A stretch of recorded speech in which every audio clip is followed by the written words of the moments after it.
अस्सलाम वालेकुम। प्रोग्राम में आपको खुशामदीद। मैं हूं मसूद रज़ा। फैज़ाबाद धरना साजिश केस और इस साजिश के हवाले से जो एक इंक्वायरी कमीशन बना था उसकी रिपोर्ट अब सुप्रीम कोर्ट में जमा करा दी गई है और इस रिपोर्ट में ये वाज़े किया गया है कि ये जो सारी सूरत हाल थी फैज़ाबाद धरने की, इसमें किसी किस्म की साजिश के कोई शवाहिद नहीं मिले और इसमें जो नाम लिया जा रहा था लेफ्टिनेंट जनरल रिटायर्ड फैज़ हमीद साहब का, तो उनका किरदार इसमें सालिस का बताया गया है कि उनका सिर्फ एक सालिस का किरदार था, मामले को रफा दफा करवाना था और कुछ नहीं।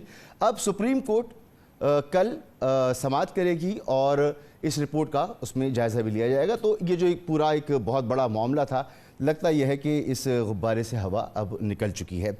दूसरी तरफ हुकूमत में पीपल्स पार्टी की शमूलियत का इम्कान जाहिर किया जा रहा है। बताया जा रहा है कि एक अहम मीटिंग जो हुई है जनाब बिलावल भुट्टो जरदारी की और जनाब वज़ीर आज़म शहबाज शरीफ साहब की, इस मीटिंग में गो के ये मीटिंग हुई थी जिसमें गवर्नर्स के नाम जो हैं वो फाइनल किए जाने थे, लेकिन इसी मीटिंग में वज़ीर आज़म ने बिलावल साहब को ये तजवीज़ दी है और उनसे ये दरख्वास्त की है कि आप हुकूमत में शामिल हों। अब पीपल्स पार्टी की ECC को ये फ़ैसला करना है।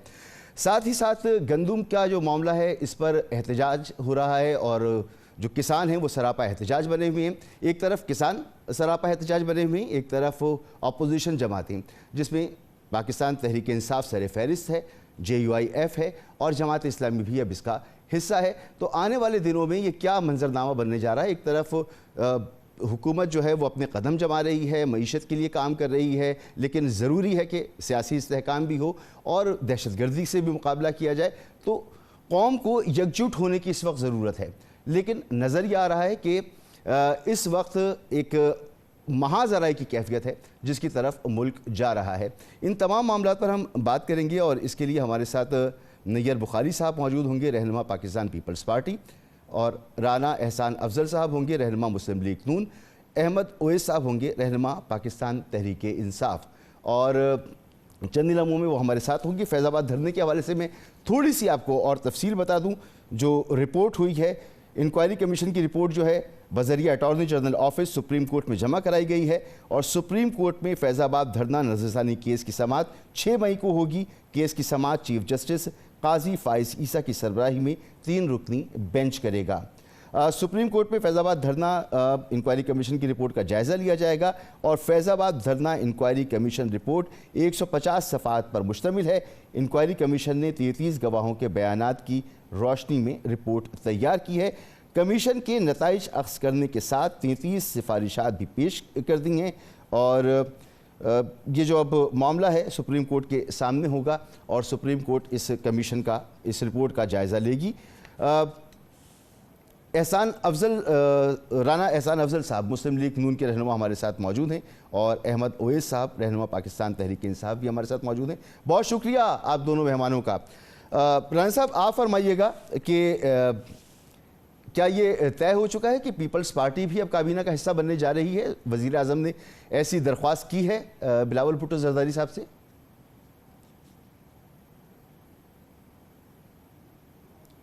राना साहब, मुझे सुन पा रहे हैं आप?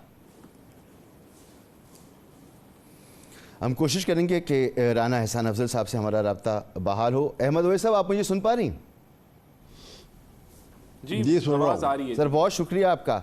सर, फैज़ाबाद धरना साजिश केस बहुत बड़ा केस था, लेकिन जो रिपोर्ट सामने आई है इसमें तो बता दिया गया कि इसमें तो कोई साजिश वगैरह का कोई अंसर ही मौजूद नहीं है और लेफ्टिनेंट जनरल फैज़ हमीद साहब जो हैं वो, उनका किरदार तो सिर्फ सालिस का किरदार था। कितने मुतमईन हैं आप इस रिपोर्ट से? देखिए, ये रिपोर्ट जो है पहले भी हुई, फिर दोबारा आई इसमें, लेकिन जो इसमें एक बात जो है, आई डोंट नो कि मैंने रिपोर्ट देखी नहीं है, जो बात हकीकत थी वो ये थी कि ये धरना ओरिजिनली वो लाहौर में कर रहे थे और लाहौर से इन्होंने, पंजाब से इनको निकाल के तो वो इस्लामाबाद में ये धरना अरेंज करवाया था। इसमें उस वक्त के चीफ मिनिस्टर जो थे शहबाज शरीफ थे पंजाब में, और ये उसकी उस वक्त उनका एक डायरेक्ट उनका इसके अंदर हाथ था। अब क्या डिटेल है सामने, ये मेरे सामने नहीं है इसलिए मैं बता नहीं सकता इस वक्त, लेकिन ये बात डिटेल सामने आ जाएंगी इसकी। नहीं, उस वक्त तो उस वक्त की विफाकी हुकूमत के वुज़रा का मानना ये था, और उन्होंने बाद में भी इसका बरमला इजहार किया कि ये तो धरना था शाहिद खाकान अब्बासी साहब की हुकूमत को गिराने के लिए था, और उनका तो ये मौक़िफ़ रहा है। और लेकिन अब जो रिपोर्ट सामने आ रही है, और उसमें उन्होंने सिक्योरिटी इदारों के ऑफिशियल्स को मलाइन किया है। जी हाँ, किया, लेकिन उसके अंदर ये था कि इसमें सिक्योरिटी ऑफिसर्स जो सर वो उनकी इसके अंदर कोई ऐसी जिम्मेदारी या उनका कोई जो नेगेटिव रोल नहीं था जी, बल्कि इसके अंदर अगर कोई रोल था तो वो रोल शहबाज शरीफ का था, क्योंकि ये उस वक्त चाह रहे थे कि ये वहाँ हो जिसे जो है शायद खाकान अब्बासी की पोजीशन जो है वो एम्बेरस हो। ये था असल में इसका मेन प्लॉट जो था वो ये था। अब बाकी डिटेल आएगी, मेरे सामने वो नहीं है। मैं जी, राना एहसान अफजल साहब, आप गुफ्तगू सुन रहे हैं। ये बहुत बड़ा एतराज़ था कि ये जो पूरा धरने वाला मामला था, इसमें तमाम काफ़िले जो हैं वो तो गुजर के लाहौर से गए, और पंजाब पुलिस का इसमें किरदार आया, पंजाब हुकूमत के किरदार की इसमें बात हुई। शहबाज शरीफ साहब उस वक्त वज़ीर आला थे, और फिर आप ही की हुकूमत के वुज़रा जो हैं, उन्होंने एक वज़ीर को आपके इस्तीफ़ा भी देना पड़ा। बाकी वुज़रा ये कहते थे कि ये हुकूमत गिराने के लिए धरना था और इसमें एक साजिश थी। अब रिपोर्ट जो सामने आ रही है, जो सुप्रीम कोर्ट में जमा करा दी गई है, वो कहती है इसमें साजिश का तो कोई आंसर ही नहीं था। बिस्मिल्लाहिर्रहमानिर्रहीम। देखें, सबसे पहले तो वो मुझे रिपोर्ट पढ़नी होगी, लेकिन इसके ऊपर जो उस वक्त पंजाब हुकूमत से लॉ मिनिस्टर थे राना सनाउल्लाह साहब, उनका इस पे मौक़िफ़ बड़ा क्लियर आ चुका है कि तब जो वजह जिसकी वजह से उन्होंने उन लोगों को नहीं रोका पंजाब के अंदर, वो ये थी कि अगर सिक्योरिटी एजेंसीज़ जो थी उनकी मुख्तलिफ रिपोर्ट्स थी कि अगर इनको रोका गया तो खून खराबे का जो है वो मामला बन सकते हैं और चीज़ें एस्केलेट की जा सकती हैं। तो उन रिपोर्ट्स की बुनियाद के ऊपर उन्होंने जो है उनको आगे बढ़ने दिया। इसके अलावा और कोई वजह नहीं थी। ये बिल्कुल ये कहना कि ये कोई साजिश शहबाज शरीफ साहब की खाकान अब्बासी हुकूमत के ख़िलाफ़ थी, नहीं थी। हमारा मौक़िफ़ इसके ऊपर बहरहाल मुख्तलिफ रहा है। जो फ़ाइनल रिपोर्ट है मैंने वो पढ़ी नहीं है, तो मैं उसके ऊपर डिटेल आपको कोई रिस्पॉन्स इसलिए नहीं दे सकता। ठीक, शहबाज शरीफ साहब की कोई साजिश नहीं थी, लेकिन ये तो आपकी जमात का मौक़िफ़ था कि उस वक्त की इस्टेब्लिशमेंट ने ये अरेंज किया था ताकि आपकी नून लीग की हुकूमत गिराई जाए। देखिए, ये तो बिल्कुल ये मौक़िफ़ रहा, और इस मौक़िफ़ पे बहुत सारे लोग आज भी खड़े हैं, बल्कि काफ़ी एक मेजॉरिटी इसी मौक़िफ़ पे खड़ी है। लेकिन जो शायद रिपोर्ट जो पहले, अब वो मुझे नहीं पता वो बग़ैर सिग्नेचर्स की थी या क्या थी, लेकिन इस रिपोर्ट का वो उस जो हमारा मौक़िफ़ है उसके मुताबिक ये नहीं आई रिपोर्ट। तो ये सिर्फ हमारा मौक़िफ़ नहीं था, बहुत सारे लोगों का ओवरऑल जो सिविल सोसाइटी थी, ओवरऑल जो एक मीडिया का जो ओपिनियन था वो इसी तरह का ही था। जी, मैं बता देता हूँ कि इस रिपोर्ट में वाज़ेह किया गया है कि कमीशन को किसी साजिश के कोई शवाहिद नहीं मिले। लेफ्टिनेंट जनरल रिटायर्ड फैज़ हमीद ने सिर्फ बतौर सालिस किरदार अदा किया। लेफ्टिनेंट जनरल रिटायर्ड फैज़ हमीद को DG ISI और आर्मी चीफ की इजाज़त हासिल थी, लेकिन आपकी तरफ से तो उनको बड़ा ही मतून किया गया है आपके बयानात में। देखें, जो हक़ाइक़ है ना वो ये हैं कि जिस तरह इस तरह की जो इन्वेस्टिगेशंस होती हैं, जहाँ जो है वो ना आप किसी को लाइन हाजिर कर सकें फ़िज़िकली, ना आप क्वेश्चन कर सकें, तो फिर वो इतनी यानी कि इसी तरह के रिज़ल्ट आते हैं। और जो अगर कोई किसी एजेंसी का हाथ था उस वक्त, जो कि हमारा मौक़िफ़ उस वक्त था, फिर उसके लिए एक बड़ी थॉरो और डिटेल्ड इन्वेस्टिगेशन की रिक्वायरमेंट होती है, और फिर उसके लिए माहौल भी बड़ा आपको जो है वो एक न्यूट्रल किस्म का चाहिए होगा, जो मेरे ख्याल से मैं अब इसके ऊपर तो सर अब तो आपकी हुकूमत है ना, अगर आप लोग इससे मुतमईन नहीं हैं तो आप इसी सरखाने में तो नहीं जाने देंगे। फिर क्या शहबाज शरीफ साहब मज़ीद प्रॉप करेंगे, मज़ीद हकीकत हाल जानकर और आवाम के सामने लाने की कोशिश करेंगे कि जो आपका मौक़िफ़ रहा है और बहुत अहम मामला है ये इस पर तो आपकी एक सियासत का एक सुतून खड़ा हुआ है इसके ऊपर, तो हालिया सियासत का।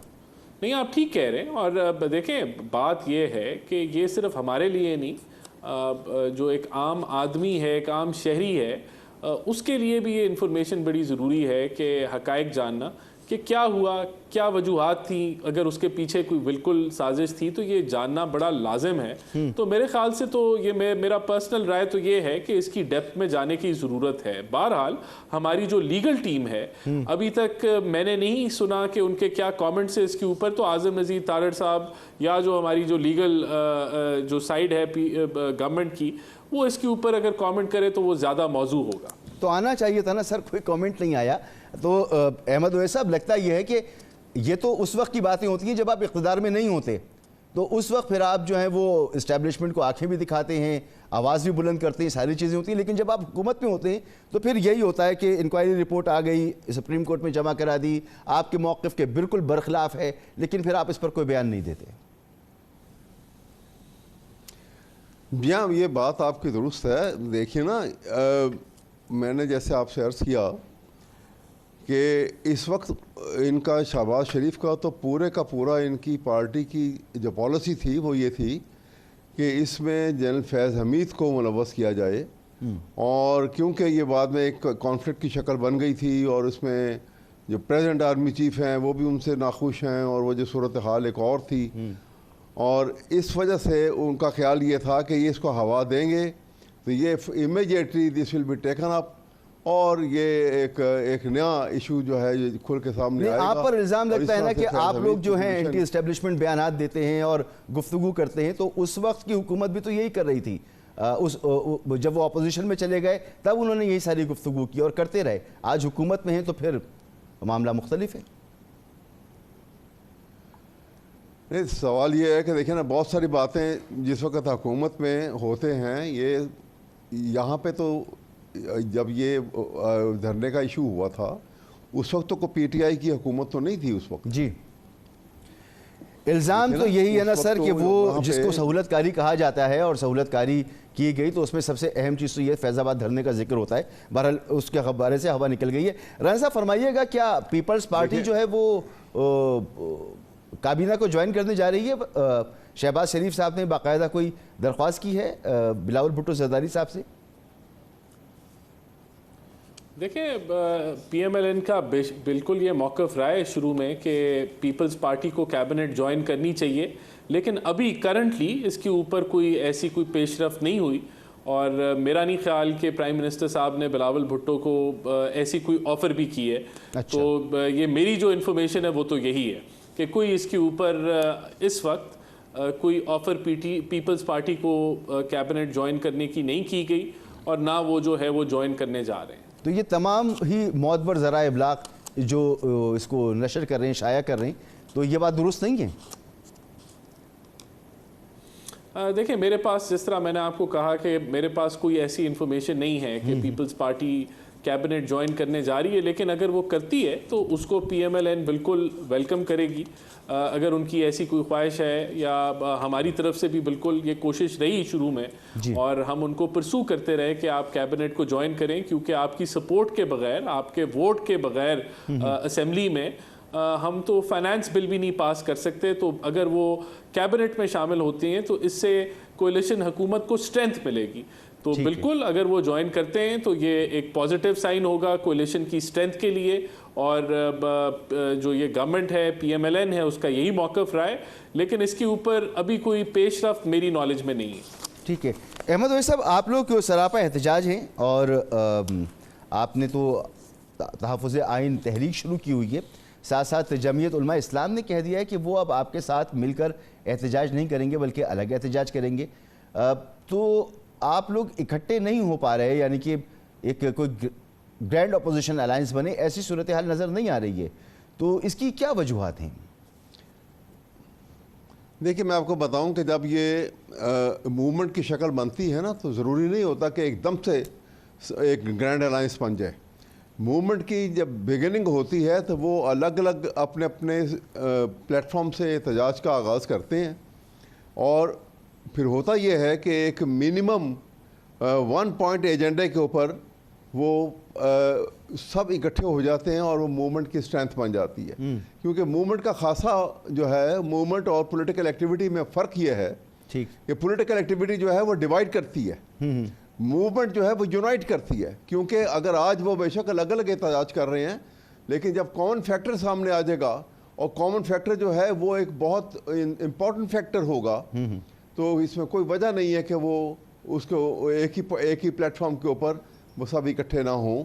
और ये वैसे भी एक बहुत बड़ा, इसमें मेरे ख्याल में जो रेगिंग का एक बहुत बड़ा इशू था, उसके बाद ये इतना बड़ा इशू जो ये गंदम का जो वीट का स्कैम जो जी, है, मैं इस पर आपसे पूछना चाहूँगा कि किसानों का जो एहतजाज है उसमें आप लोगों का क्या किरदार होगा, आप लोग उसको ज्वाइन करेंगे क्या? तो मगर इससे पहले नैयर बुखारी साहब भी मेरे साथ मौजूद हैं, रहनुमा Pakistan peoples party, secretary general peoples party के। सर बहुत शुक्रिया आपका। वैसे तो अभी राना एहसान अफजल साहब ने फरमाया कि नून लीग की शुरू से ये ख्वाहिश है कि पीपल्स पार्टी काबीना का हिस्सा बने, लेकिन आज तमाम ही ज़राए अबलाग जो हैं ये ख़बर शाया कर रहे हैं, नशर कर रहे हैं कि पीपल्स पार्टी को, बिलावल भुट्टो जरदारी साहब को शहबाज शरीफ साहब ने बाकायदा दरख्वास्त की है कि आप काबीना का हिस्सा बने, और बात की जा रही है कोई 8 वजारतें पाकिस्तान पीपल्स पार्टी को दी जाएंगी, या वो 8 वजारतें लेने में इंटरेस्टेड है। और ये भी कहा जा रहा है कि मामला अब CEC मीटिंग में रखा जाएगा और फिर फैसला होगा पीपल्स पार्टी की तरफ से। कितनी हकीकत है सर इन खबरों में? देखिए, ऑब्वियसली ये तो गुफ्तगू हुई जो चेयरमैन बिलावल साहब और प्राइम मिनिस्टर साहब के दरमियान, तो इस पर और तो कोई प्रेवी तो था नहीं, it was 1-to-1 meeting, you know. Obviously यही अखबारात में खबरें आई या मीडिया के हवाले से खबर चली, तो वैसे इसमें कोई शक नहीं कि इससे अर्लियर भी PMLN की क़यादत चाहती थी, लेकिन हमारी सेंट्रल एग्जीक्यूटिव ने डिसाइड किया था फरवरी 14 फरवरी को या 13-14 फरवरी को हमारी CEC की मीटिंग थी कि जिसमें एक तय हुआ कि कॉन्स्टिट्यूशनल पोस्ट हम लेंगे, लेकिन गवर्नमेंट को हम सपोर्ट करेंगे, गवर्नमेंट को गिरने नहीं देंगे, लीडरशिप PMLN के पास होगी, लेकिन हम कैबिनेट का हिस्सा नहीं। उसका रीज़न ये था कि जो पिछले 16 माह की जो PDM की गवर्नमेंट है जिसमें हम अलाई से, तो वहाँ पे कुछ डिस्कम्फर्ट्स नज़र भी आई, और फिर वो दूसरा स्मूथ फंक्शनिंग नज़र नहीं आई। और पीपल्स पार्टी समझी थी कि इस वक्त PMLN को बड़ा फ्री हैंड मिलना चाहिए ताकि वो अपनी पॉलिसीज़ को इम्प्लीमेंट कर सकें। ठीक। लेकिन हमने उनको इंश्योर किया था कि हम इंश्योर करेंगे कि आपकी गवर्नमेंट नहीं गिरेगी, एंड विल सपोर्ट यू। ठीक। अब अगर बात हुई है तो फिर भी ये डिसीजन हमारी CEC करेगी कि अगर जो उन्होंने प्रपोज किया चेयरमैन साहब को, तो चेयरमैन साहब अपनी पार्टी की सेंट्रल एग्जीक्यूटिव कमेटी की मीटिंग तलब करेंगे। ठीक है। और उसमें ये सारा इशू डिस्कस होगा और फिर उसके सारे प्रोसेस, और पीपल्स पार्टी हमेशा देखती है कि what is in the national interest. ठीक है। जो नेशनल इंटरेस्ट है वो हमारे लिए ज्यादा अहमियत का हामिल है, क्योंकि हमने 8 फरवरी के जो इंतखाबात है रिजल्ट्स में अगर हम गवर्नमेंट का हिस्सा ना बनते तो वो सारा एक्सरसाइज जो इलेक्शन की थी वो सारी फ्यूटाइल हो जाती। बिल्कुल बिल्कुल दुरुस्त फरमाने। सर दो बातें और जानना चाहूँगा आपसे। एक तो ये कि आपकी पार्टी का मौक़िफ़ था, बिलावल साहब ने, जरदारी साहब ने और आपकी दीगर क़यादत ने बारहा कहा कि हुकूमत में आएंगे तो नैब को ख़त्म करेंगे, नून लीग के मंशूर में शामिल था। लेकिन अब नैब के लिए आप लोग, ये जो हुकूमत जो है वो नई पॉलिसी बना रही है नैब को ख़त्म करने के बजाय। देखिए जी, नैब के बारे में बिल्कुल था। नैब तो कोई अकाउंटेबिलिटी का अदारा होना चाहिए, हो भी हो, लेकिन वो पॉलिटिकल इंजीनियरिंग के लिए इस्तेमाल नहीं होना चाहिए। अगर अदारा है तो वो इंडिपेंडेंटली काम करता। उसने माजी में तो उसने इंडिपेंडेंटली काम नहीं लिया, वो आम ट्रस्टिंग के लिए वो इस्तेमाल होता रहा, और अभी तक तो रिपील हुआ नहीं। तो क्योंकि ऑब्वियसली उसको उस लॉ को रिपील करने की जरूरत है, तो गवर्नमेंट PMLN की है, वो बिल लेके आते हैं, तो हमारी पार्टी बिल्कुल उसको एग्जामिन भी करेगी। लेकिन हमारा मौक़िफ़ बहुत पहले से था कि ये नैब का जो कारकर्दगी है, जो उसका कंडक्ट है, वो पॉलिटिकल इंजीनियरिंग तो इसको खत्म होना चाहिए ना सर। वो आप लोग क्यों इंतजार कर रहे हैं कि नून लीग बिल लेकर आए? आप हुकूमत का हिस्सा ही हैं और हुकूमत को सपोर्ट कर रहे हैं, तो आपकी तरफ से भी बिल आ सकता है, क्योंकि आपका वादा था, इसलिए पूछ रहा हूँ आपसे। देखिए, हम अगर बिल लाएंगे तो प्राइवेट मेंबर के तौर पे होगा। ठीक है। और दोनों हाउसेज में आपको चाहिए होगा। पीपल्स पार्टी वो काम नहीं करना चाहती कि विदाउट हैविंग अ स्ट्रेंथ हम बिल मूव कर दें। तो नहीं तो नून लीग से कह तो सकती है ना सर, जी नून लीग से कह सकती है ना कि आपका भी वादा है उनका भी वादा है, लेकर आए बिल जी, खत्म करते हैं इसको। ऑब्वियसली, लेकिन है कि ये तो हमारी डिस्कशन उनके साथ होगी और शायद हुई भी हो, लेकिन है कि जब तक वो मटेरियलाइज नहीं होती तो उसको डिस्क्लोज करने की जरूरत तो नहीं होती। ठीक है, Why do you आप स्पेकुलेट करना शुरू कर देते हैं कबल वक्त, तो स्पेकुलेट ना किया करें सर हम तो इंतजार कर रहे हैं। गवर्नमेंट की फंक्शनिंग उनकी अपने मुताबिक होती है, हाँ। किसी की डिक्टेशन पे या किसी की एडवाइस पे नहीं होती। ठीक है, वो एक नई पॉलिसी बन रही थी इसलिए सवाल कर लिया आपसे। सर एक और आखिरी बात आपसे पूछना चाहूँगा, फिर आप भी मसरूफ़ हैं। ये जो गंदम का स्कैंडल सामने आया है, अब वो रिपोर्ट कल पेश कर दी जाएगी, लेकिन उसके जो मंदरजात मीडिया में इस वक्त सामने आए हैं उसमें तो साफ ये पता लग रहा है कि निगरान हुकूमत इसकी जिम्मेदार है इस सारी मामले की। क्या इस पर होना चाहिए, क्योंकि हर दफ़ा गंदम का मामला जो है वो एक स्कैंडल की शक्ल में सामने आता है हर साल 2 साल के बाद। मैं तो उसको मुल्क दुश्मनी समझता हूँ। अच्छा, जब हमारी क्रॉप तैयार हो गई थी, जब हमारी क्रॉप मार्केट में आने वाली थी और आपने इंपोर्ट कर ली, तो आपकी इकोनॉमी एग्रो बेस्ड इकोनॉमी है, 70% पॉपुलेशन आपकी देहात की रहने वाली है जी, जिसका इन्हिसार ही ज़राअत पे है। अगर फार्मर को आप इंसेंटिव नहीं दे सकते तो उसका गला तो ना काटें, और अगर अगर अगर इस दफ़ा उनको प्रॉपर प्राइस नहीं मिलेगी तो अगले साल तो वो काश्त नहीं करेगा। तो अगले साल सर फिर इम्पोर्टर इम्पोर्ट करेगा, उसका तो यही मकसद है। नहीं, इम्पोर्ट तब करेंगे ना आपके पास फॉरेन एक्सचेंज होगा। अल्लाह खैर करेगा सर। नहीं होगा तो आप कहाँ से इम्पोर्ट करेंगे? बिल्कुल ठीक, बिल्कुल ठीक। बहुत बहुत शुक्रिया sir, thank you so much. बहुत शुक्रिया जनाब नैयर बुखारी साहब, रहनुमा पाकिस्तान पीपल्स पार्टी और सेक्रेटरी जनरल है पाकिस्तान पीपल्स पार्टी के। राना एहसान अफजल साहब मुल्क दुश्मनी करार दे रहे हैं नैयर बुखारी साहब, और आपकी हुकूमत आने के बाद भी गंदम इंपोर्ट का सिलसिला जारी रहा, तो आप लोगों का भी कोई चेक एंड बैलेंस नहीं था। और ये भी कहा जा रहा है कि पहली समरी जो मूव हुई थी वो इसाक डार साहब के जब वो वजीर ख़जाना थे उस वक्त हुई थी। नहीं, ऐसा नहीं है। प्राइवेट सेक्टर को इंपोर्ट की इजाज़त केयर टेकर सेटअप में दी गई। जब दार साहब थे और हम लोग पीडीएम की हुकूमत में थे तब इंपोर्ट की इजाज़त जो है वो नहीं दी गई थी। ये गालबन सितंबर में, अब मुझे एग्जैक्ट नहीं डेट पता, लेकिन सितंबर में या अक्टूबर के अर्ली टाइम के अंदर ईसीसी के अंदर अप्रूवल मिला कि प्राइवेट सेक्टर जो है वो इंपोर्ट कर सके। देखें, इसके अंदर बिल्कुल अजाफी इंपोर्ट हुई है प्राइवेट सेक्टर से, और उसकी क्वांटिटी तकरीबन 1.1 मिलियन टन्स के करीब थी, जो कि अजाफी इंपोर्ट प्राइवेट सेक्टर ने की है। लेकिन जब हमारी हुकूमत आई है तो ये पहले की एलसीज खुल चुकी थी और ये मैसेजेस कन्वे हुए कि आप इंपोर्ट को जो है वो बंद करें और फर्दर इंपोर्ट नहीं होनी चाहिए, लेकिन वो ऑलरेडी एलसीज खुल चुकी थी। आप कह रहे हैं कि बस में नहीं था हुकूमत के कि वो उन एलसीज को कैंसिल करती और मजीद गंदम आने से यानी इंपोर्ट्स को रोक सकती। आप कह रहे हैं मुमकिन नहीं था?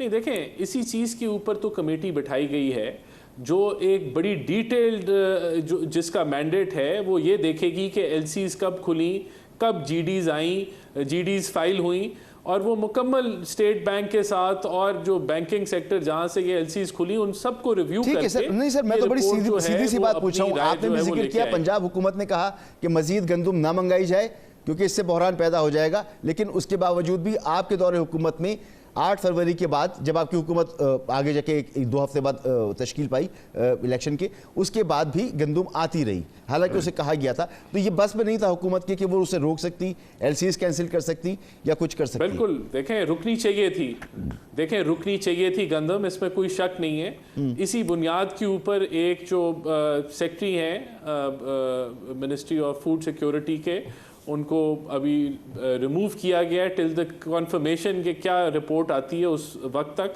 बहरहाल जो हुकूमत के मेजर्स हैं जो अभी तक हमने लिए हैं, जो टारगेट था इस साल का पास्को का वो 1.4 मिलियन टन्स का था, उसको रेज किया गया है 1.8 मिलियन टन्स में। और जब आप जनरली हिस्टोरिक ट्रेंड देखते हैं कि पास्को कितनी प्रोक्योरमेंट करती थी तो वो 60-70% अपने टारगेट की करती थी, लेकिन इस दफ़ा इंश्योर किया जा रहा है कि जो इन्हांस टारगेट है 4 लाख टन से उसको 100% इंश्योर किया जाए। और इसी तरीके से जो प्रोक्योरमेंट है उसके अंदर कोई जीरो टॉलरेंस है कि अगर बरदाना के बैग्स बेचे जाएंगे, इसको इंश्योर किया जा रहा है। आज भी इस चीज को भी इंश्योर किया जा रहा है। बारदाना फरोख्त करते पकड़ा गया है, खबर नशर हुई है उसके हवाले से। मगर मामला यह है अहमद ओवैस साहब कि अब तो देखिए, लेकिन आप देखें ना, पकड़ा गया है जी, वो पकड़ा गया ना। हाँ पकड़ा गया। मैं अर्ज कर रहा हूँ कि बेज़ाब्तगी, बेकायदगी अपनी जगह मौजूद है। आपके दौरे हुकूमत में भी जब काबीना में ये बात की गई, पंजाब हुकूमत कहती है कि आपने मजीद गंदम इंपोर्ट नहीं कर दी, तो वज़ीर आज़म की नॉलेज में है उसके बावजूद गंदम इंपोर्ट की जाती है और फिर एक नुकसान होता है। यानी जिन लोगों ने मुनाफाखोरी करनी थी उन्होंने मुनाफाखोरी की, कौमी ख़जाने को नुकसान पहुँचाया, कौमी ख़जाने से मजीदा पैसे निकाल कर जाहिर सी बात है दादरसी करेंगे किसानों की, तो नुकसान तो कौमी ख़जाने को हो रहा है। नैयर बुखारी साहब इसे मुल्क दुश्मनी कह रहे हैं। अहमद ओवैस साहब आप क्या कहेंगे? ये अब कहना हुकूमत का कि अब हम प्रिक्योरमेंट जो है वो 100% करेंगे, किसानों का इजाला करेंगे। जी बिल्कुल करें, खजाना तो कौमी है ना, आपकी जेब से तो नहीं आ रहा। जो इक़दाम किए गए उनके बारे में बताएं ना।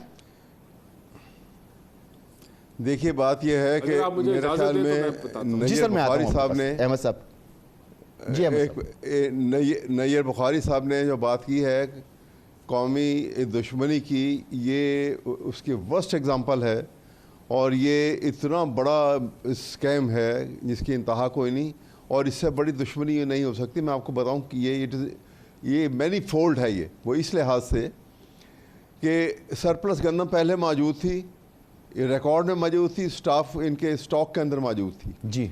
इसके बावजूद ये इतनी बड़ी क्वांटिटी जो है वो 1.1 बिलियन डॉलर के गंदम का जो है एलसी खोली गई और वो उसकी इंपोर्ट का सिलसिला शुरू हुआ। अच्छा, इस दौरान में हुकूमत इनकी आ गई, इनको नज़र नहीं आ रहा था कि सरप्लस मौजूद है, गवर्नमेंट के स्टॉक में मौजूद है, ये इतनी बड़ी तादाद में। वो कह रहे हैं कि जी कमेटी इसीलिए बनाई गई है ये, और वो कमेटी जो है वो नहीं साहब, बात सुनिए ना, सुनिए बात सुनिए। ये कमेटी तो देखें, कमेटी का तो मतलब है कि आपने इसको रफा दफा करके ख़त्म कर देंगे, लोग भूखे मरेंगे, सत्यानाश हो गया। ये इतना मैं आपको यही बताने लगा हूँ। कमेटी तो बनाई जाती है किसी हमारे यहाँ पे किसी इशू को मिट्टी पाओ के असूल के ऊपर। यहाँ पे पहले देखिए ना, एक चीज़ हो रही है और आप कर रहे हैं। उस वक्त किसी कमेटी की ज़रूरत नहीं थी। आप देखिए सूरत हाल क्या थी। सूरत हाल ये थी कि स्टॉक मौजूद था, ये गंदम आ रही थी और बम्पर क्रॉप का ऑलरेडी बाकायदा गवर्नमेंट के डिपार्टमेंट, ज़राअत के डिपार्टमेंट जो है वो ये इंडिकेट कर चुके थे कि पाकिस्तान में गंदम की बम्पर क्रॉप है इस साल। जी हम बता रहे थे क्या सूरत हाल हुई। बिजनेस सेक्टर जो बड़ा खुश था और हम रिपोर्ट कर रहे थे बाकायदा कि बम्पर क्रॉप आ रही है और बड़ी खुशी का था। सर मुझे एक ब्रेक लेना है, ब्रेक के बाद पूछते हैं, आप जो कह रहे हैं मट्टी पाओ, तो क्या वाकई शहबाज हुकूमत इस मामले पर मट्टी पाओ पॉलिसी पे चल रही है? एक ब्रेक के बाद।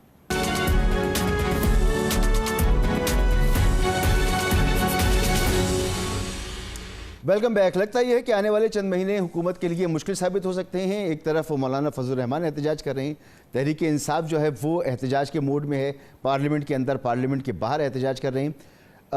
किसानों का एहतजाज जो है वो सर पे खड़ा है और वो ज़राअत का जनाजा पढ़ाने के लिए निकल रहे हैं।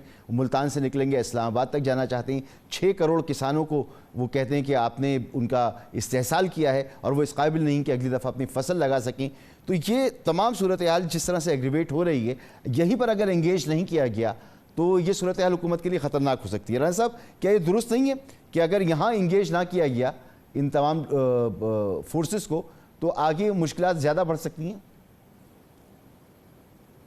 देखें, किसानों के साथ तो बिल्कुल इंगेज करना चाहिए और पंजाब हुकूमत जो है एक सब्सिडी के मॉडल को भी स्टडी कर रही है और फर्दर इंगेजमेंट वो किसानों के साथ ज़रूर करेगी। जहाँ तक बात है मौलाना साहब की, उनके जितने सवालात हैं वो सवालात जो हैं उनका जवाब अदालतों में और इलेक्शन ट्रिब्यूनल्स में है। हुकूमत उसके अंदर असेंबली का प्लेटफॉर्म पेश कर सकती है कि जिधर इनके ऊपर कमेटी बनाई जा सकती है इलेक्शन के मामलात के ऊपर। उसके अलावा देखें, हम उनको कुछ और ऑफ़र नहीं कर सकते लेकिन हम उनसे एंगेज ज़रूर करेंगे। इसी तरह अगर पीटीआई की बात की जाए तो देखें, इनका तो लॉन्ग मार्च हमने पहले भी देखा था जो 24 घंटों में 3 घंटे चलता था और इनकी जमात पे तो अभी भी हर मौक़िफ़ पे 4-4 हर मौजू पे 4-4 मौक़िफ़ आते हैं और पार्टी खुद तकसीम का शिकार है। तो इनसे कोई हम इतना थ्रेट नहीं फील करते। बहरहाल देखें, हमारी ये जिम्मेदारी है कि हम इनसे इंगेज करें और कोशिश करें कि इनको असेंबली के प्लेटफॉर्म पे लेके आएँ जहाँ से ये मराद हासिल कर रहे हैं, जहाँ का ये हर इलेक्शन लड़े हैं, और वहाँ हम इनको इंगेज करने की कोशिश करें। मसला क्या है? देखिए, मसला ये है कि 17.5% के ऊपर जो है वो महंगाई की शरह नीचे आ गई है। स्टॉक मार्केट जो है वो बड़ी तेज़ी से बेहतरीन सतह पे पहुंच गई है। सऊदी इन्वेस्टमेंट जो है वो बड़ी तेज़ी से पाकिस्तान का रुख कर रही है। आप सब जानते हैं कि कितनी तेज़ी से जो आखिरी अशरे में प्राइम मिनिस्टर शहबाज शरीफ का दौरा था, उसके रिस्पॉन्स पे फॉरेन मिनिस्टर उनके आए। उस दौरे के फिर बाद जो है वेफ के ऊपर जो वर्ल्ड इकोनॉमिक फोरम है, वहाँ साइड लाइन के ऊपर आपकी मिनिस्टोरियल मीटिंग्स हुई जिसमें G2G प्रोजेक्ट्स डिस्कस हुए। ये तो रूटीन की चीजें हैं ना सर। एक बड़ा नहीं, एक मिनट नहीं, रूटीन की चीजें नहीं है ये, बिल्कुल भी रूटीन की चीजें नहीं है। कल एक Saudi high level business delegation आ रहा है, तो मुल्क जो है वो स्टेबिलिटी की तरफ बढ़ रहा है, इकोनॉमिक स्टेबिलिटी की तरफ बढ़ रहा है। तो डेफिनेटली ये कोशिश है इन जमातों की। सर मैं अहमद ओवैस साहब की तरफ आऊं, लेकिन आपकी इसी मामले पर जरा मुझसे एक सवाल ले लीजिए कि ठीक है, हमारे दोस्त ममालिक आ रहे हैं, इन्वेस्टमेंट कर रहे हैं, सद बिस्मिल्लाह, खुशामदेद, लेकिन इसके बाद क्या है सर? इसके बाद सूरत हाल यह है कि मुल्क में एक सियासी अदम इस्तेहकाम है। बिजनेस कम्युनिटी कह रही है इसको ख़त्म किया जाए, इसकी वजह से इन्वेस्टर यहाँ पर नहीं आएगा क्योंकि एक अनसर्टनिटी रहेगी। अब चेयरमैन तहरीक इंसाफ जेल के अंदर हैं, दूसरी मरतबा उन्होंने लेटर लिख दिया, टेलीग्राफ में उनका लेटर छप गया, आपने देखा कि उसमें क्या क्या कुछ है। तो इस तरह की चीज़ें फिर बाहर जा रही हैं। अगर ये पार्टी तहरीक इंसाफ इस वक्त टूट फूट का शिकार है, चार मौके आपको सुनने को मिल रहे हैं, तो इसकी वजह यह है कि वो दबाव का शिकार है। इस दौर में वो आपकी हुकूमत के होते हुए दबाव का शिकार है, तो इसको ख़त्म करने की ज़रूरत नहीं है क्या? नहीं, देखिए ना, अभी खान साहब ने कहा कि हम मुज़ाकरात करना चाहते हैं, उसके ऊपर कमेटी बनाई।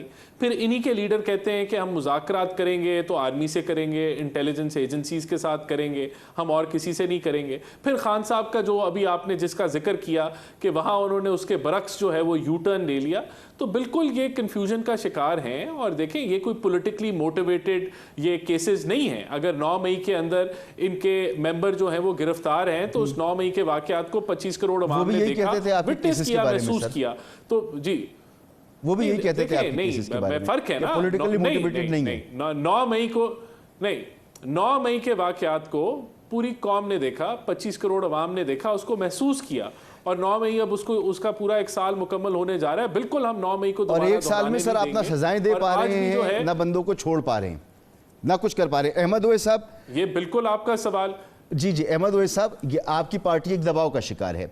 अब हुकूमत बार बार कहती है कि आपकी तरफ से 4 मौक़िफ़ आते हैं। अब मरवा साहब कुछ और बात कह रहे होते हैं, गौहर साहब कुछ और बात कह रहे होते हैं, शिबली फराज साहब कुछ और बात कह रहे होते हैं, अली अमीन गंडोपुर साहब वो अलग बात कह रहे होते हैं।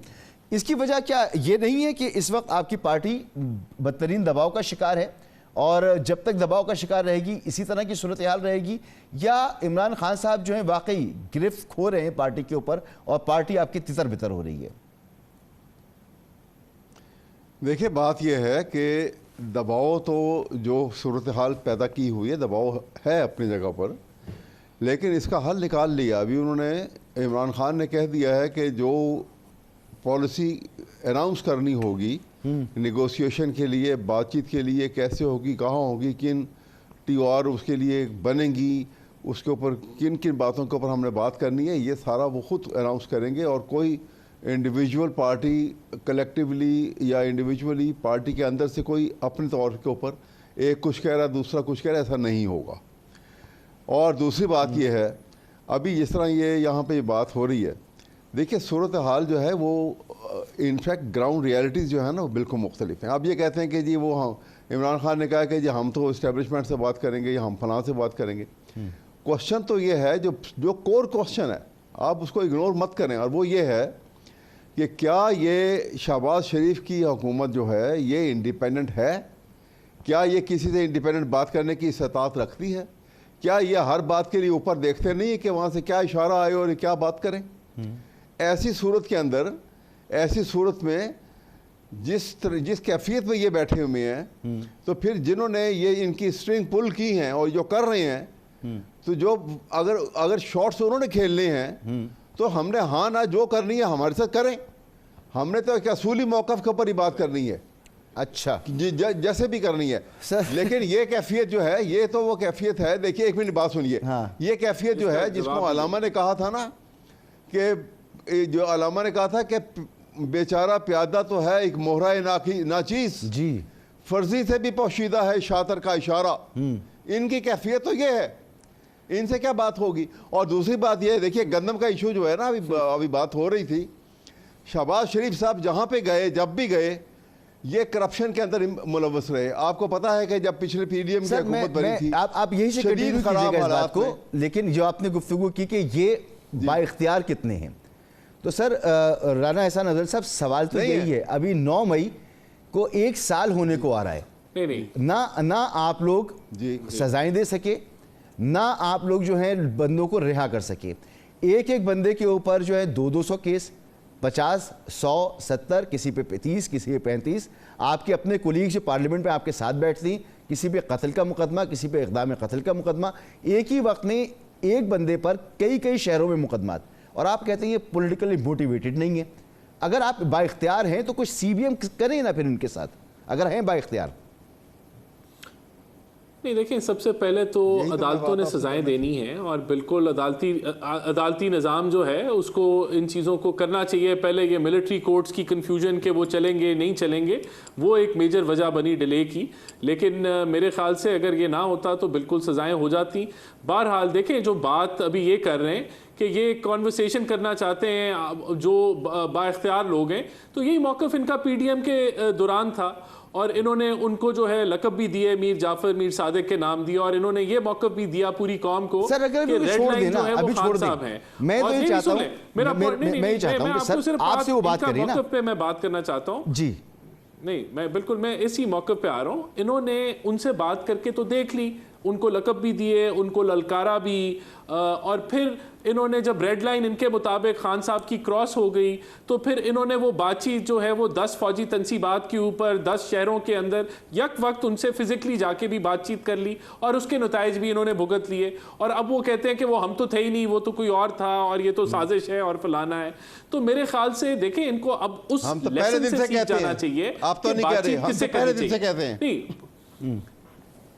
नहीं, उस लेसन से आप सीख जाए ना कि आपको बातचीत किससे करनी चाहिए, लेकिन आप सीख नहीं सकते। उसकी वजह ये है कि जब आखिरी पॉइंट जी फरमाएं। जब हम 2018 में ऑपोजिशन में थे और हम कहते थे कि ये मैंडेट जाली है, तो हम कहते थे मिसाके मईशत पे बात करो, आप हमारे से बात नहीं करते थे। हम उस वक्त कहते थे कोरोना पे हमारे साथ बैठो तो वजीर आजम उठ जाते थे।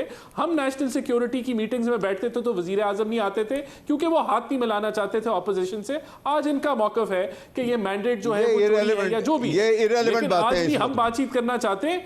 नहीं, इररिलेवेंट नहीं है, लेकिन हम बातचीत करना चाहते हैं, ये बातचीत नहीं करना चाहते। आप बातचीत करना चाहते हैं, मैं सर इसी पर रुक जाइएगा राना साहब, आप बातचीत करना चाहते हैं, बिल्कुल आप चाहते हैं बातचीत करना, मगर बातचीत करने के लिए कोई माहौल बनता है ना सर। अब आप मुझे बताएं कि चौधरी परवेज इलाही, उम्र देखें उनकी और उन पर केसेस देखें, आप खुद समझे, आप पॉलिटिकल वर्कर हैं और आपने देखा है, आपके वालिद साहब की स्ट्रगल रही है, आपका एक विजन मौजूद है। आप यास्मीन राशिद को देखें, उनकी उम्र देखें, उनके केसेस देखें, और ख़ुद बताएं, फिर आप कहते हैं कि ये पॉलिटिकल मोटिवेटेड नहीं है। सर मैं मान लूँ इसको या कौम मान लेगी, आप ये समझते हैं? ये देखें, 9 मई को जिन लोगों का कोई किरदार था, जिन लोगों ने उस मौक़िफ़ को सपोर्ट किया और उसके साथ डट के खड़े रहे, देखें ये अदालतों ने प्रूव करना है, ये हमारा ये पॉइंट ऑफ व्यू है, सजाएं अदालतों ने देनी है। नहीं सर, आप मेरी बात का जवाब को लाइटली ना दिया जाए, ये बिल्कुल दुरुस्त है। नहीं, मैं आपकी बात का बिल्कुल जवाब दे रहा हूं। आप मुझे, मैं आपको इसका जवाब, मुझे इजाजत दें बात करने के लिए। जी अहमद ओवैस साहब फरमाइएगा। ये सूरत हाल जो मैं बयान कर रहा हूँ, तो देखिए मैं अर्ज कर रहा हूँ, आप हजम कर ले। देखिए ना, बात यह है कि सूरत हाल जिस तरह से पैदा हो चुकी हुई है, ये अगर कहते हैं जब जो आदमी हुकूमत में आता है ना, जिस तरह किस तरह जाली सही हुकूमत बन गई, मैग्नानिमिटी जो है वो अहले हुकूमत को दिखानी होती है। इनका चाहिए था कि आपको पता है कि भुट्टो के जब 1977 के हुए थे हंगामे, तो भुट्टो साहब ने बाकायदा तौर के ऊपर हाथ बढ़ाया था, TOR बनी थी और बैठ के निगोशिएशन हुई थी और सेटलमेंट हुई थी दोनों के साथ बैठ के। यहाँ पर भी TOR बनाते कि भाई आपके ये इश्यूज हैं, हम ये हाथ आपके आगे बढ़ा रहे हैं, हम आपके साथ आइए, हमारे साथ अक्रॉस द टेबल बैठे, हम ये मसले हल करने के लिए तैयार हैं, हम बात करते हैं आपसे। इन्होंने कहा है एक दफ़ा भी। सवाल ये है कि ये इसलिए नहीं कहा कि ये कहने की इस्तात नहीं रखते हैं और वो करने को भी तैयार नहीं है, इसलिए ये डेडलॉक है और ये डेडलॉक बड़ा खतरनाक बन जाएगा। और थोड़ी दिनों में आप देखिएगा, जैसे राणा साहब कह रहे हैं कि ये पॉलिटिकल मोटिवेटेड जाएंगे। केसेस नहीं हैं। 9 मई का रिएक्शन है और 9 मई में जो लोग मुलव्विस थे बिल्कुल भी नहीं। उनको उनके लिए कोई रियायत नहीं है। तो अब उसमें मैं यही अर्ज करता हूँ जी, मैं यही अर्ज कर रहा हूँ कि देखिए 9 मई की बात देखिए। पहली बात, 9 मई के केस तो एक ऑर्केस्ट्रेटेड प्लान था और उसको पूरी कौम ने रिजेक्ट कर दिया वोट देकर। अगर वो ये बार बार कहा जा रहा है कि पूरी कौम कन्विंस है कि जो 9 मई का बहुत बड़ा वाकया हुआ, तो फिर सारी कौम ने इमरान खान को वोट क्यों दिया? इसलिए कि हर कोई समझता था कि ये PDM का एक झूठा प्लान किया गया था जिसे मुलव्वस किया उन्होंने। जो लोग वहां पकड़े गए हैं उनको अब सजा दे के खत्म करते हैं। 1 साल से आपने पकड़ के अंदर बंद किया हुआ है, उनके ट्रायल मुकम्मल नहीं हो रहे। इसका मतलब ये है कि ये विक्टिमाइजेशन है सिर्फ। एक तो ये मामला, दूसरा ये कि आप कह रहे हैं कि पॉलिटिकल मोटिवेटेड केसेस नहीं है। अब आप मुझे बताएं, इद्दत का केस यानी कभी सुना है पाकिस्तान की तारीख में, कभी हिस्ट्री में सुना है? नहीं, हाँ। आप पॉलिटिकल वर्कर हैं सर, आप कहेंगे कि ये पॉलिटिकल मोटिवेटेड केसेस नहीं है?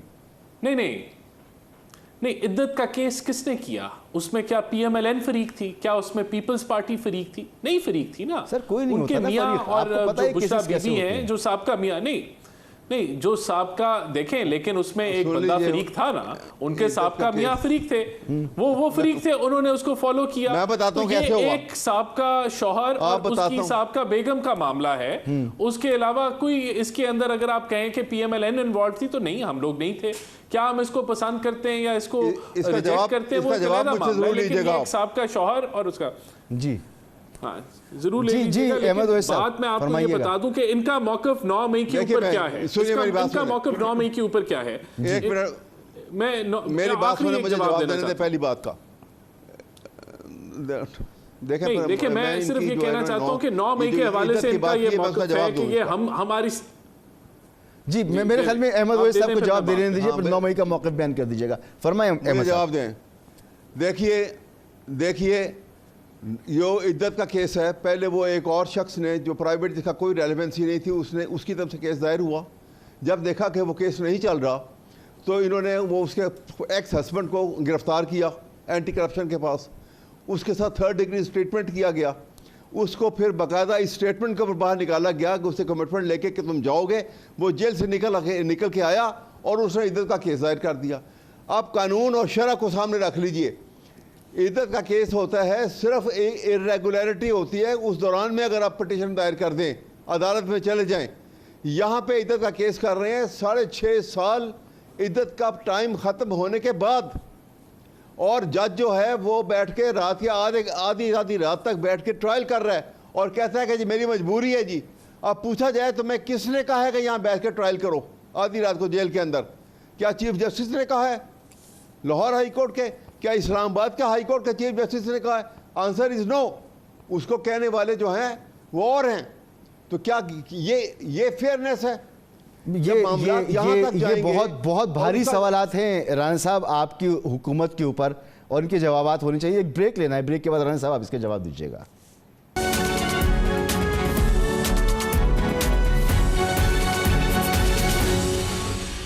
Welcome back. राणा साहब, मैग्नेटिविटी आपको शो करनी है और आपने ही मामलात को आगे लेके बढ़ना है, लेकिन आपकी अपोजिशन कह रही है कि आप तो बेइख्तियार हैं। अगर आपके पास इख्तियार होता तो सियासी रवैये इख्तियार किए जाते, लेकिन सियासी रवैये इख्तियार आप इसलिए नहीं कर सकते क्योंकि आप बेइख्तियार हैं। सर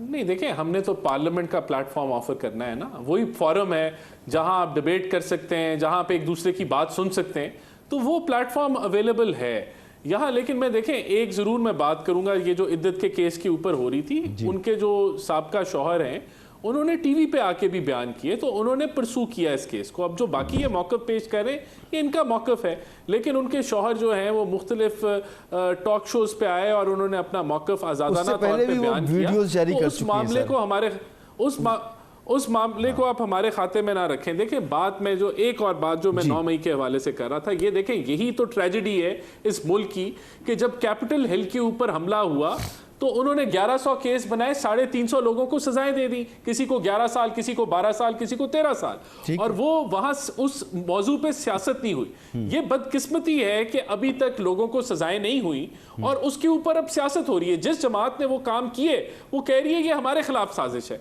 और वो अवाम को गुमराह कर रही है और वो कह रही है जी कि इलेक्शन में वो रिजेक्ट हो गया मामला और फलाना ढमकाना हो गया। ये मामला इलेक्शन की वजह से डिसाइड नहीं होना, इसका फैसला अदालतों में होना चाहिए और वो ताखीर का शिकार है जो कि गलत है। उसके जल्द फैसला होने चाहिए हैं और जब वो फैसले हो जाएंगे तो उस पर सियासत कम से कम खत्म हो जाएगी। सर ये जो माहौल है ना, ये आपकी 16 महीने की हुकूमत रही, निगरान हुकूमत रही, अब आपकी हुकूमत है, इस मामले में कोई तेजी नहीं है, तो फिर इस तरह की बातें होंगी ना, ये इल्जाम लगेगा कि आप सियासी कैदी रखते हैं। होंगी, आप सही कह रहे हैं, मैं एग्री करूंगा जी। बहुत शुक्रिया राना साहब, वक्त खत्म हो गया मेरे पास। थैंक यू सो मच, आपने अपना कीमती वक्त निकाला। अहमद ओवैस साहब आपका बहुत बहुत शुक्रिया, नैयर बुखारी साहब का शुक्रिया, गुफ्तगू आपने सुनी। इजाज़त दीजिए, अल्लाह हाफ़िज़।